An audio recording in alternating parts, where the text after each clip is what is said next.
for Faith book. The Book of Faith, the Word of God, the Bible.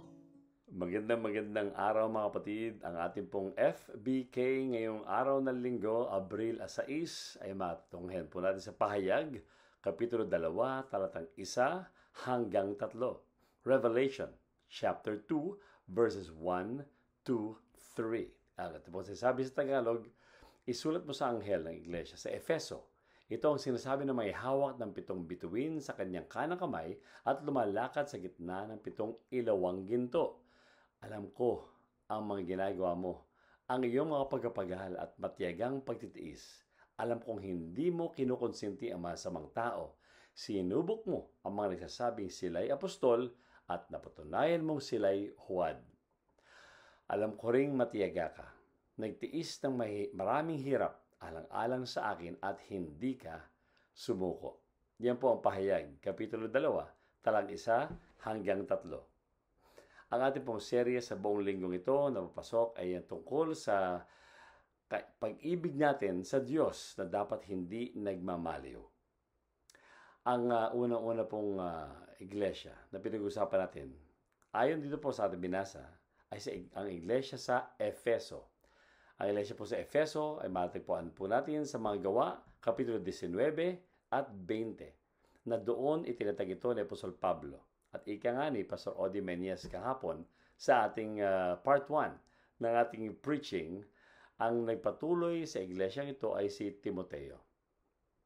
Ang iglesia po ng Efeso ay mahusay ang pangunguna, naging mahusay po ang pamamalakad.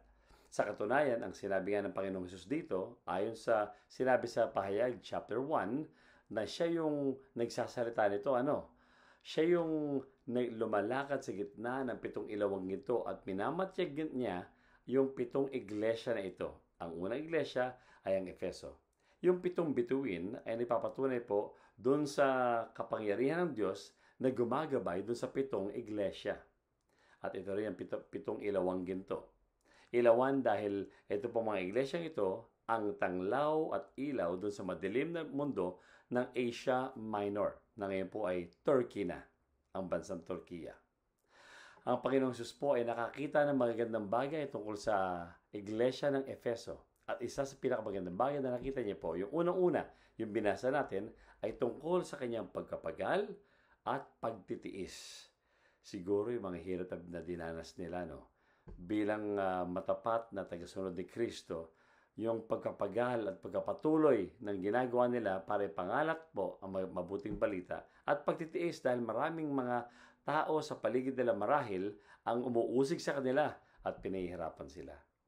Isa pa rin po dito, ang sinabi rito ay yung hindi nila kinonsinti ang masamang tao. Sa madaling salita, nanatili sila sa tamang pananampalataya. At ang pinakamaganda rito, ay sinabi rito matyaga rin sila. Alang-alang sa Panginoong Hesus, hindi sila sumuko. Maganda ang panimula ng iglesia sa Efeso. Maganda ang binigay na rekomendasyon ng Panginoong Hesukristo.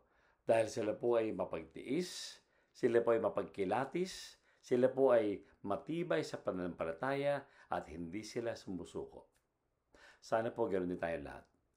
Bilang mga iglesia ng Diyos, at hindi na tayo nangungusap tungkol sa lokal na iglesia, kundi sa ating katawan bilang iglesia, tayo po sana ay ganoon din, parang ang iglesia ng Efeso.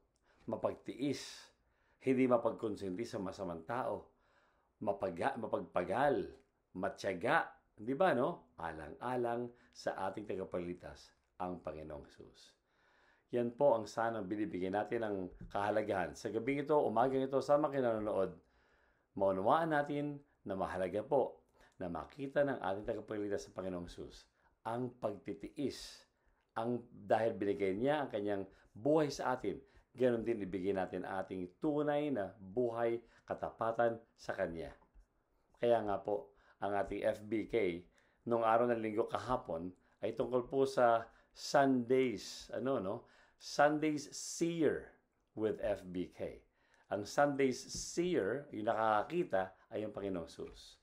The seer in Revelation 2:1-3 is Jesus Christ, who is giving a commendation to the church in Ephesus for their perseverance and pursuit of doctrinal purity. The seer sees our persistence in the faith. Let us keep at it. Pagpalain po kayo ng Panginoon, gabayan tayo ng Panginoon, at patuloy tayo magpagal sa pinagagawa ng Diyos sa atin. Ito po ang ating FBK ngayong araw ng linggo. Pahayag 2, talatang 1, 2 hanggang 3. Pagpalain kayo ng Panginoon.